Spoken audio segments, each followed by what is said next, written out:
Hello friends, I'm back here with a new topic, helium neon laser. With a new topic, helium neon laser.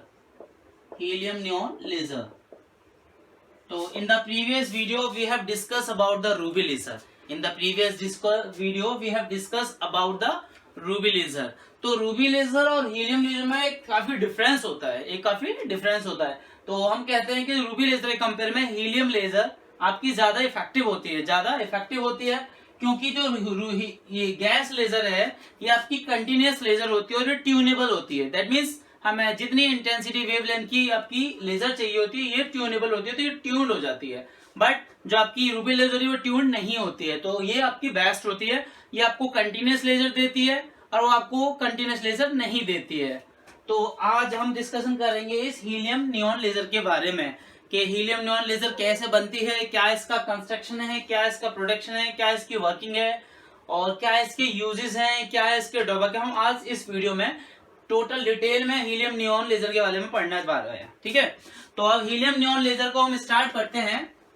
तो अगर आपको laser का थोड़ा basic देखना है तो आप मेरी प्रीवियस वीडियो जाएं, नीचे कमेंट बॉक्स में लिंक पर क्लिक करें तो आप प्रीवियस वीडियो को देख सकते हो. क्योंकि कोई भी लेजर जब आपको बनानी है तो लेजर बनाने के लिए कुछ बेसिक आपको पता होने. जो बेसिक मैंने आपको डिस्कस कर रहे हैं, एब्जॉर्प्शन ऑफ रेडिएशन डिस्कस करा है, स्टिमुलेटेड करा है, स्पॉन्टेनियस करा है, पॉपुलेशन इन्वर्जन करा है, मेटास्टेबल स्टेट करा है, और ये सब प्रोसेस अब आपको पता है तो आप लेजर का प्रोडक्शन कर सकते हैं, लेजर पढ़ सकते हैं. क्योंकि जो लेजर है ये जो हीलियम नियॉन लेजर काफी इंपॉर्टेंट टॉपिक रहता है, चाहे वो आपका बीएससी का हो चाहे वो बीटेक का हो. तो ग्रेजुएशन लेवल का काफी मोस्ट इंपॉर्टेंट टॉपिक है आपका लॉन्ग क्वेश्चन की.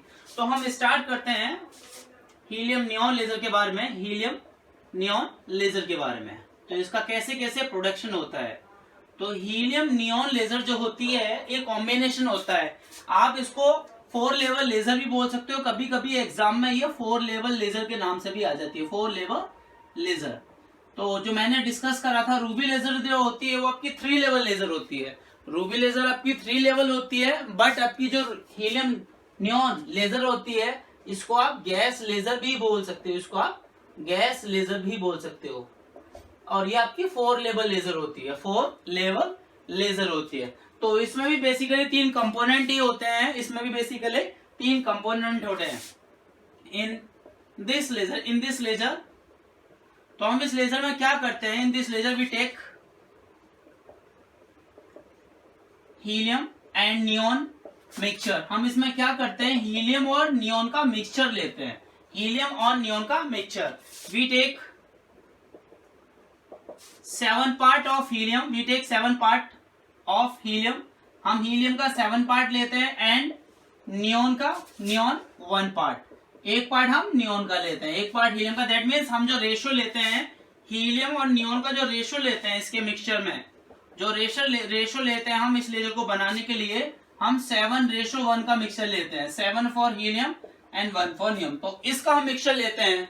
तो हम इस मिक्सचर को लेने के बाद तो सबसे पहले हमने ये सब मिक्सचर लिया, 7 पार्ट ऑफ नियॉन हीलियम का लिया और 1 पार्ट ऑफ नियॉन का लिया. उसके बाद दे आर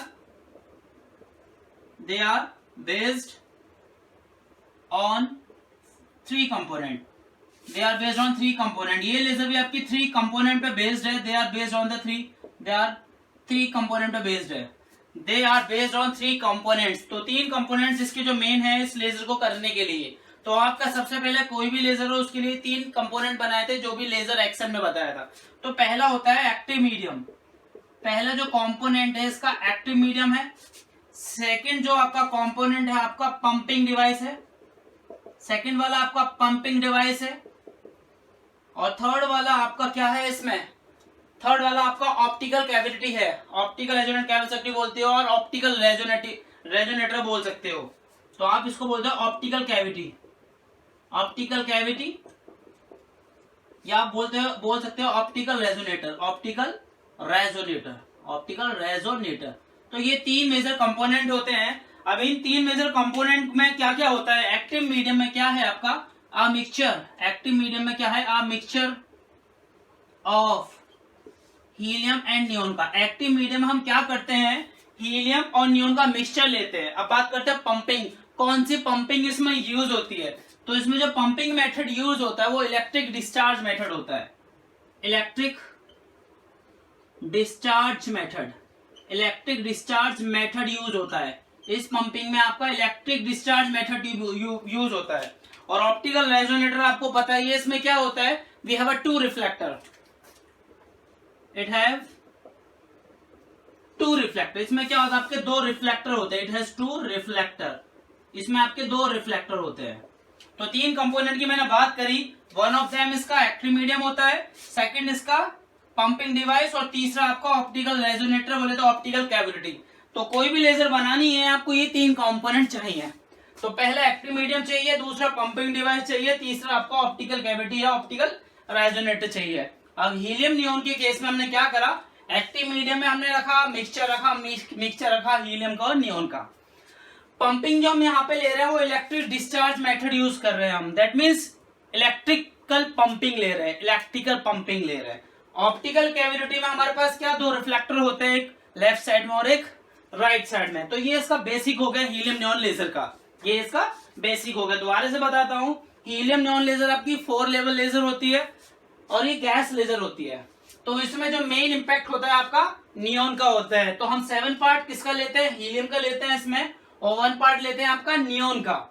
इन तीन कंपोनेंट पे बेस्ड होता है। अब बात करते हैं इसका कंस्ट्रक्शन कैसा होता है, कैसे इसका कंस्ट्रक्शन है, क्या इसका वर्किंग है, क्या इसका प्रोडक्शन कैसे होता है। अब उसको थोड़ा हम डिटेल में पढ़ते हैं। तो ये सब आपको थोड़ा सा पॉज करके देखोगे तो आराम से इजीली समझ में आ जाएगा। अब हम हीलियम नियॉन का कंस्ट्रक्शन देखते हैं, क्या उसका कंस्ट्रक्शन है और क्या उसकी वर्किंग है। Construction and working of helium neon laser, construction and working of helium neon laser, of helium neon laser. अब हम हीलियम नियॉन लेजर की वर्किंग ऑन कंस्ट्रक्शन के बारे में थोड़ा सी बात करते हैं कि क्या उसकी कंस्ट्रक्शन होती है, कैसे कंस्ट्रक्शन होती है। तो हम सबसे पहले ग्लास कैविटी लेते हैं, फ्यूज ग्लास ट्यूब लेते हैं, मतलब एक ग्लास कैविटी हमारे पास। तो उसका फिगर बनाता हूं मैं थोड़ा सा इस तरीके से। मेरे पास एक फ्यूज ग्लास कैविटी है, ये स्ट्रक्चर उस तरह का बनता है आपका हीलियम नियॉन लेजर के लिए। तो ये आपका it works as a active medium, ये आपका एक्टिव मीडियम की तरह रोल प्ले करता है।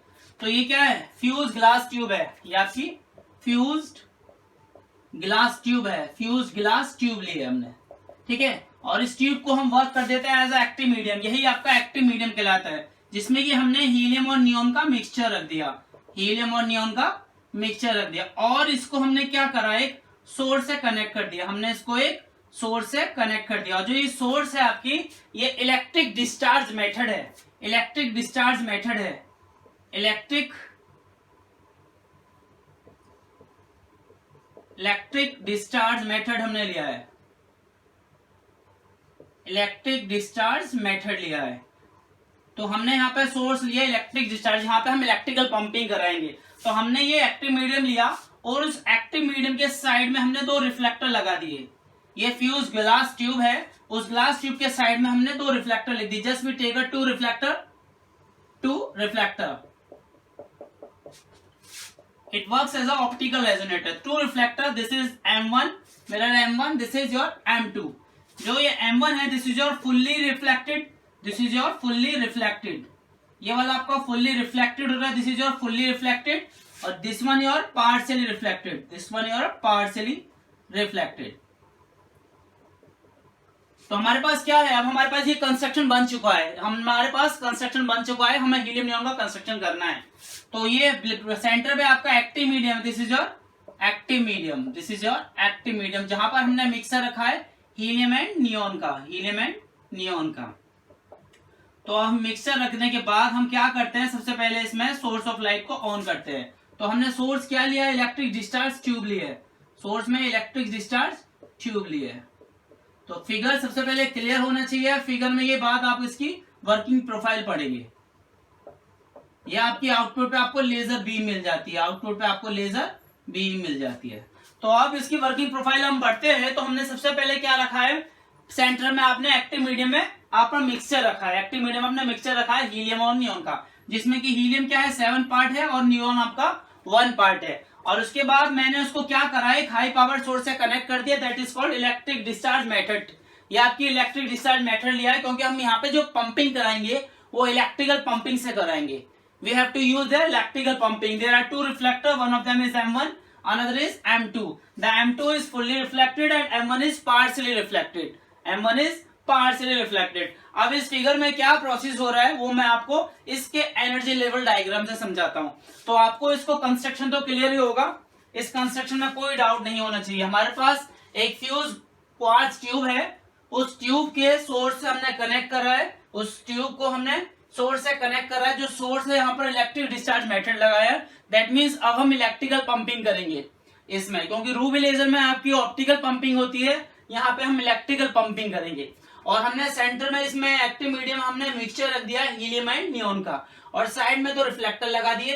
एक रिफ्लेक्टर M1 है जो कि फुल्ली रिफ्लेक्टेड है, और एक आपका रिफ्लेक्टर जो कि M1 M2 है जो आपका पार्शियली रिफ्लेक्टेड है. अब हम इसको क्लियर करेंगे एनर्जी लेवल डायग्राम से. एनर्जी लेवल डायग्राम से हम साइड में बना देते हैं वर्किंग में इसका energy level diagram.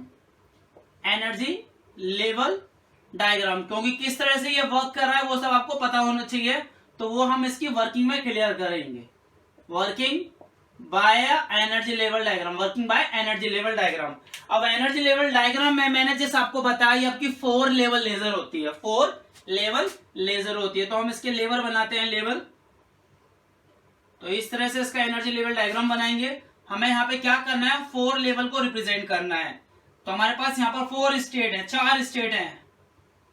That is first one is E1 ground state, E2 that is E3 and that is your E4. तो हमारे पास 4 स्टेट है, 4 स्टेट है. That is your E4. तो हमारे पास सबसे पहले क्या है, ग्राउंड स्टेट में एटम रखा होता है. This is your ground state. This is your ground state. तो E1 क्या है, आपकी ग्राउंड स्टेट है, और जो आपकी E4 है this is your Meta stable state. This is your Meta stable state, जिसका लाइफ टाइम होता है 10⁻³ सेकेंड. तो हमारे पास क्या है, हमारे पास हीलियम और नियोन का मिक्सचर रखा हुआ है. कहां पर, ग्राउंड स्टेट पर. That is in active medium. जैसे हम एक्टिव मीडियम को सोर्स से कनेक्ट करते हैं और जैसे हम सोर्स को ऑन करते हैं, when we switch on the source, जैसे ही सोर्स को ऑन करते हैं तो इलेक्ट्रॉन्स का इंपैक्ट होता है हीलियम एंड नियोन के एटम के ऊपर. इलेक्ट्रॉन का इंपैक्ट होता है हीलियम एंड नियोन एटम के ऊपर. तो जैसे ही उसके ऊपर इंपैक्ट होता है तो हीलियम और नियोन एटम एक्साइटेड हो जाते हैं. एक्साइटेड होने के बाद वो अलग अलग स्टेट पे चले जाते हैं. तो ये वाला रिप्रेजेंट कर रहा हूं मैं हीलियम के लिए, और ये वाला रिप्रेजेंट कर रहा हूं आपका नियोन के लिए. ये वाला हीलियम के लिए रिप्रेजेंट कर रहा है, ये वाला आपका नियोन के लिए. तो जो ये वाली एनर्जी स्टेट होती है, जैसे ही इस ग्राउंड स्टेट के एटम पर, ग्राउंड स्टेट के एटम पर इन इलेक्ट्रॉन्स का जैसे सोर्स को ऑन करा, तो सोर्स को ऑन करते ही इलेक्ट्रॉन इंपैक्ट होता है हीलियम नियोन के मिक्सचर पे. तो हीलियम नियोन का मिक्सचर एक्साइटेड हो जाता है, और एक्साइटेड होकर एक्साइटेड स्टेट में चला जाता है, जो कि हमने मेटास्टेबल स्टेट ली है. तो स्टेट की जो एनर्जी हो जाती है वो एक की एनर्जी हो जाती है 20.61 इलेक्ट्रॉन वोल्ट. 20.61 electron volt. तो हीलियम की एनर्जी स्टेट हो जाती है 20.61 इलेक्ट्रॉन वोल्ट, और यहाँ पे नियोन के लिए ले लेते हैं हम 20.66 इलेक्ट्रॉन वोल्ट. 20.66 electron volt. तो 2 एनर्जी स्टेट हमने यहाँ पर ले ली है. एक आपकी 20.61 रिप्रेजेंट करे हीलियम के लिए, और एक 20.66. तो यहाँ पर अब क्या होता है, जब दोनों मेटास्टेबल स्टेट में चले गए, जैसे सोर्स ने हीलियम नियोन के मिक्सचर पर इंपैक्ट करा, तो हीलियम नियोन का मिक्सचर एटम एक्साइटेड होकर मेटास्टेबल स्टेट में चले जाते हैं, और मेटास्टेबल स्टेट में वो रहते हैं 10⁻³ सेकेंड के लिए रहते हैं. ठीक है. इतने टाइम के बाद क्या होता है, तो यहाँ पर जब एक्साइटेड स्टेट में चले जाते हैं तो हीलियम क्या करता है, नियोन से कोलिजन करता है. मेटास्टेबल स्टेट में जाकर हीलियम नियोन से कोलिजन करता है. जब हीलियम नियोन से कोलिजन करता है तो नियोन आपका E4 से E3 पे आ जाता है. वो एनर्जी थोड़ी सी लॉस कर लेता है, तो एनर्जी लेवल उसका थोड़ा डाउन हो जाता है. दैट इज 18.70 इलेक्ट्रॉन वोल्ट पे आ जाता है. जब हीलियम नियोन से कोलिजन करता है तो कोलिजन करने के बाद एनर्जी रेडिएटेड आउट होती है. एनर्जी रेडिएटेड आउट होती है. तो एनर्जी डिफरेंस आ जाता है. पहले 20.66 पे था, तो उसकी एनर्जी में डिफरेंस आ जाता है, तो वो चला जाता है 18.70 इलेक्ट्रॉन वोल्ट पे. जब वो E4 से E3 पे जाता है, तो इस तरह से वो जब जाता है तो वो एक फोटोन को रिलीज करता है. वो रिलीज करता है तो वो नियोन जो है, नियोन आपका एक फोटोन को रिलीज करता है. नियोन एक फोटोन को रिलीज करता है, जो कि आपका स्पॉन्टेनियसली होता है, जो कि आपका स्पॉन्टेनियसली होता है, स्पॉन्टेनियसली, जो कि आपका स्पॉन्टेनियसली होता है। तो जब वो एक फोटोन रिलीज होता है वो स्टिमुलेटेड में कन्वर्ट कब होता है, मैंने पहले ही बताया था। अब जो इलेक्ट्रॉन आपका 20.66 है 18.7 पे आया, तो उसने एक फोटोन को रिलीज करा स्पॉन्टेनियसली, एक फोटोन को रिलीज करा स्पॉन्टेनियसली। तो वो जो फोटोन स्पॉन्टेनियसली रिलीज होगा वो इस ऑप्टिक एक्सिस में, मतलब इस क्वार्ट्ज ट्यूब में, इस एक्टिव मीडियम में क्या करता है, इधर घूमता है। तो वो क्या करता है, जो इस ऑप्टिकल एक्सिस के, इस ट्यूब के जो ऑप्टिक एक्सिस के पैरेलल होता है, तो इस फुल्ली सिल्वर्ड एंड पर स्ट्राइक करता है, इस फुल्ली सिल्वर्ड एंड पर स्ट्राइक करता है। इस फुल्ली सिल्वर्ड एंड पर जब स्ट्राइक करता है तो फुल्ली सिल्वर्ड एंड क्या करता है, उसको वापस रिफ्लेक्ट बैक कर देता है। वो neon atom fully silvered and पर स्ट्राइक करता है और वो फुल्ली सिल्वर्ड रिफ्लेक्टर कर देता है वापस रिवर्ट। जब रिवर्ट करता है तो वो स्पॉन्टेनियस जो एटम निकलता है रैंडमली, वो अनदर नियॉन एटम से कोलिजन करता है। जब स्पॉन्टेनियसली एक फोटोन रिलीज होता है E4 से E3 से आता है स्पॉन्टेनियसली, तो वो जो स्पॉन्टेनियसली निकलता है, जो स्पॉन्टेनियसली निकलते हैं, जो इस ऑप्टिक एक्सिस के पैरेलल होते हैं, वो अनदर नियॉन एटम से कोलिजन करते हैं। और जो ऑप्टिक एक्सिस के पैरेलल नहीं होते वो E3 से E2 पे चले जाते हैं स्पॉन्टेनियसली।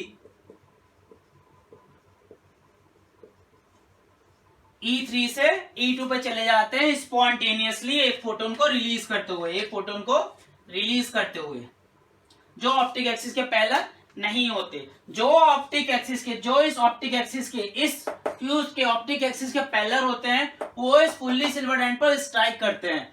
फुल्ली सिल्वर्ड एंड वापस रिवर्ट कर देता है, फुल्ली सिल्वर्ड एंड वापस रिवर्ट कर देता है। जब रिवर्ट कर देता है तो यहां पर E4 स्टेट में, E4 स्टेट में वो अनदर नियॉन एटम से कोलिजन करता है, अनदर नियॉन एटम से कोलिजन करता है।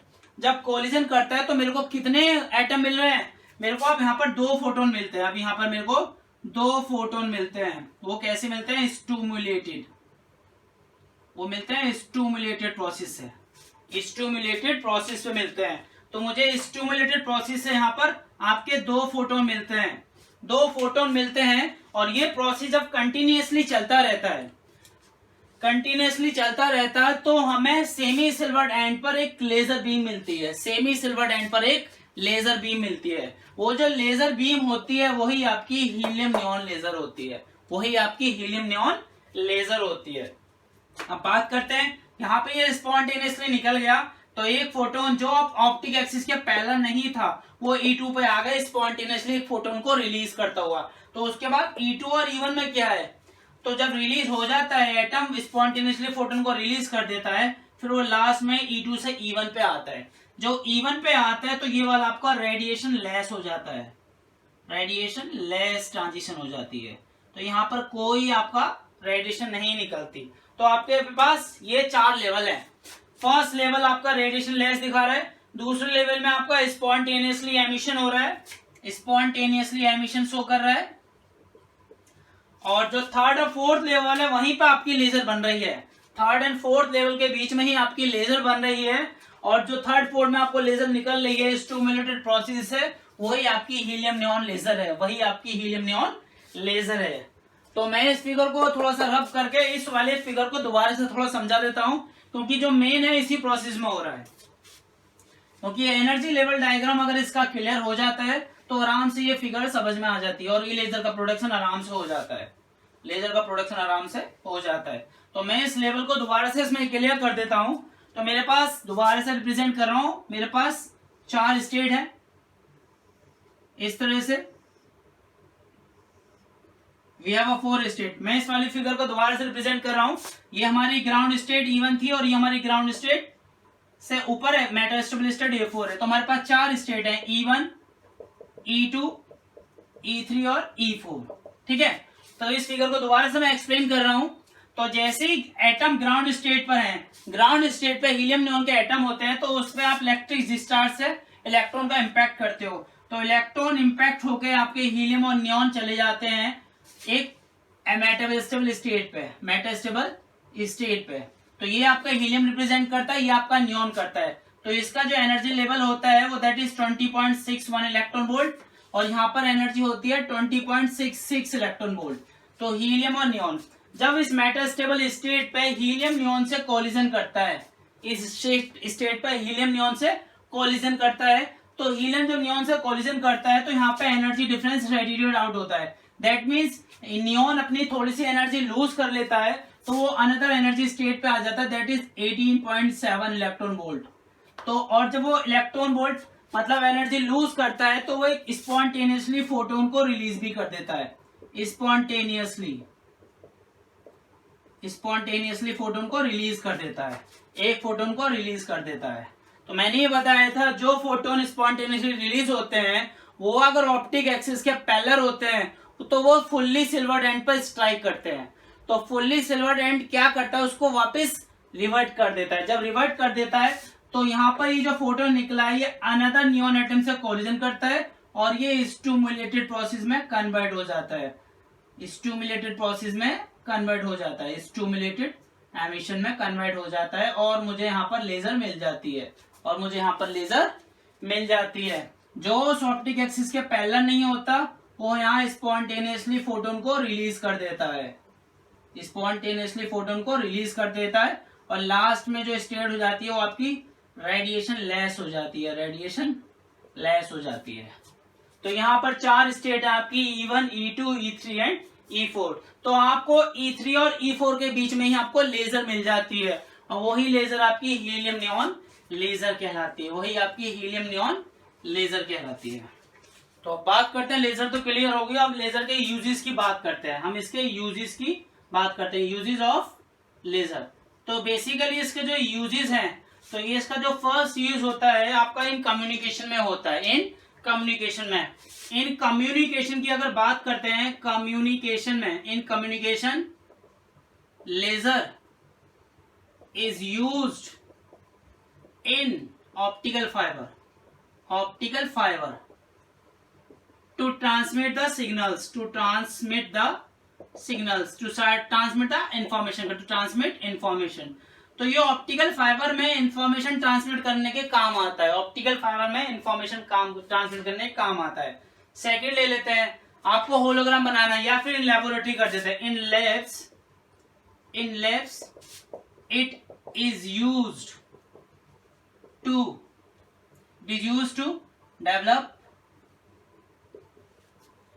develop interference pattern, it is used to develop interference pattern and diffraction pattern। अब लेबोरेटरी में इंटरफेरेंस पैटर्न और डिफ्रैक्शन पैटर्न के प्रोडक्शन में काम आता है, ठीक है। थर्ड हम क्या कर सकते हैं, in the production of hologram,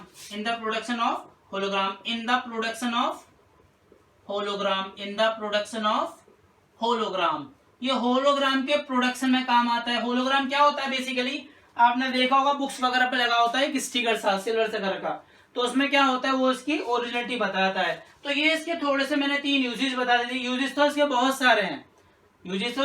सारे हैं, बेसिकली इसकी एप्लीकेशन बना के हम यूज करते हैं। यहाँ पे क्या है, ये जस्ट डायरेक्ट यूज हो रहा है, अब इसकी एप्लीकेशन बना के हम यूज अलग तरीके से करते हैं। यहाँ पे हमने लेजर का यूज कर लिया ऑप्टिकल फाइबर में, हमने क्या कर रहे हैं लैब में इंटरफेरेंस पैटर्न डिफ्रैक्शन पैटर्न के फाइंड आउट में हो गया, और थर्ड हमने प्रोडक्शन ऑफ होलोग्राम हो गया। अब बात करते हैं इसकी एप्लीकेशन की, इसकी एप्लीकेशन क्या क्या होती है। इसकी एप्लीकेशन भी इसकी बहुत सारी है, अलग अलग इंडस्ट्री की बहुत सारी एप्लीकेशन है। तो हम कुछ इंडस्ट्री की एप्लीकेशन ले लेते हैं। तो फर्स्ट एप्लीकेशन की अगर बात करें, एप्लीकेशन ऑफ लेजर की अगर इसकी बात करें तो हम कर सकते हैं एप्लीकेशन इन डिफेंस कर देते हैं। इन डिफेंस में क्या है, डिफेंस में हम क्या करते हैं, आप पिस्टल, लेजर बेस्ड पिस्टल्स होती हैं, लेजर मिसाइल होती हैं, लेजर बेस्ड पिस्टल हो गई, मिसाइल्स हो गई, ठीक है। डिफेंस में लेजर बेस्ड पिस्टल्स हो जाती है, मिसाइल्स हो जाती हैं। और सेकंड अगर बात करें हम इसकी कम्युनिकेशन में कर सकते हैं, इन मेडिकल लाइन कर लेते हैं, इन मेडिकल में क्या होता है, इसकी एप्लीकेशन जो होती है इन द ट्रीटमेंट में काम आती है, in the treatment of cancer हो गया, in the treatment of cancer हो गया, स्टोन हो गया, stones, kidney stones, in the treatment of cancer, stones, और in the treatment of retina, in the treatment of retina हो जाता है, आपका आईज के ट्रीटमेंट में काम आ जाता है।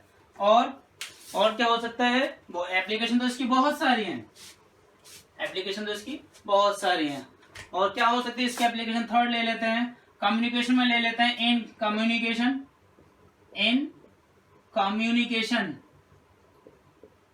कम्युनिकेशन में ये सैटेलाइट्स को मेंटेन करने के काम आता है। सैटेलाइट्स को हो गया इन टू प्रोवाइड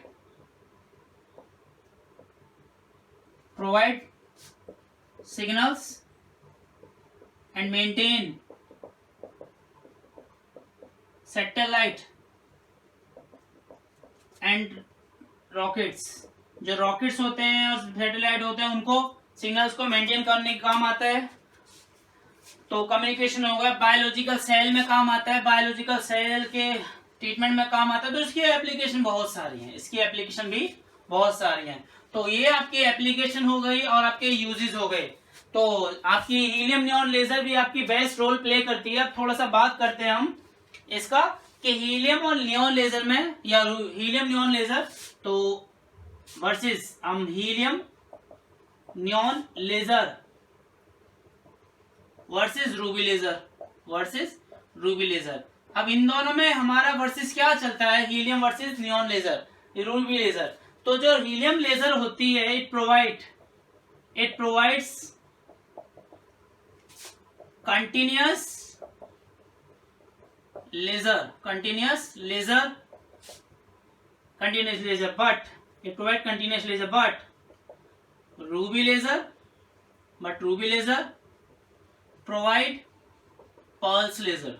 ये आपको पल्स लेजर प्रोवाइड करती है, that means continuous laser provide नहीं करती। तो ये इसका फर्स्ट स्टेप हो गया। अब हीलियम नियॉन में क्या होता है, जो हीलियम नियॉन लेजर होती है इसमें हम इलेक्ट्रिकल पंपिंग यूज करते हैं। We use electrical pumping in helium neon laser. हम हीलियम नियॉन लेजर में इलेक्ट्रिकल पंपिंग का यूज करते हैं। एंड इन रूबी लेजर हम यूज करते हैं ऑप्टिकल पंपिंग का। वी यूज ऑप्टिकल पंपिंग, हम इसमें ऑप्टिकल पंपिंग का यूज करते हैं, जिसकी वजह से इसमें कंजप्शन ज्यादा होता है, जिसकी वजह से इसमें प्रोसेस में ज्यादा कंजप्शन होता है। तो जो इलेक्ट्रिकल पंपिंग होती है वो इजीली हो जाती है, और जो ऑप्टिकल पंपिंग होती है इसमें एनर्जी कंजप्शन ज्यादा होता है, मोर एनर्जी कंजप्शन।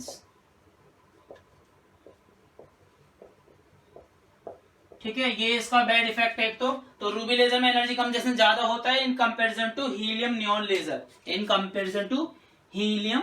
लेजर। और बात करें तो जो हीलियम नियॉन लेजर होती है वो मोर कोहेरेंट होती है इन कंपैरिजन टू। तो बात करते हैं helium neon laser is more coherent, more directionality या more monochromatic than ruby laser. और helium neon laser more directionality than ruby laser. तो ये कभी कभी आपसे पूछ लिया जाता है कि दोनों में कंपेयर करके बताओ दोनों में कौन सी बेस्ट है। तो हीलियम नियॉन लेजर आपकी बेस्ट होती है क्योंकि वो कंटिन्यूअस लेजर प्रोवाइड करती है और हाईली मोनोक्रोमेटिक होती है in comparison to ruby laser, और हाईली डायरेक्शनलिटी होती है in comparison to ruby laser, और लेस एनर्जी कंजप्शन होता है आपका हीलियम नियॉन लेजर में। तो आई होप ये आपको इजीली समझ में आ गई होगी। इसमें कोई डाउट अगर है तो इस कमेंट बॉक्स में मैसेज करना, और इससे प्रीवियस वीडियो को देखना तो ये आराम से हीलियम नियॉन लेजर आराम से क्लियर हो जाती है। क्योंकि ये जानने पढ़ने के लिए आपको प्रीवियस वीडियो का लिंक भी देखना पड़ेगा, क्योंकि इसमें बहुत सारे ऐसे वर्ड्स हैं जो मैंने यूज करे हैं। एब्जॉर्प्शन हो गया, स्टिमुलेटेड हो गया, स्पॉन्टेनियस हो गया, पॉपुलेशन इन्वर्जन हो गया, मेटास्टेबल स्टेट हो गया। तो इन सबको डिटेल में आपको पढ़ना पड़ेगा। वो आप प्रीवियस वीडियो के लिंक पर क्लिक करिए तो आप वहां पर पढ़ेंगे। आप कमेंट बॉक्स में आराम से इसकी जो भी क्वेरी आप लिख सकते हैं। इस वीडियो में कोई भी आपको डाउट है तो मुझे कमेंट बॉक्स में लिखें। वीडियो अच्छी लगी है तो लाइक करें और हाँ, सब्सक्राइब करना ना भूलें। Thank you.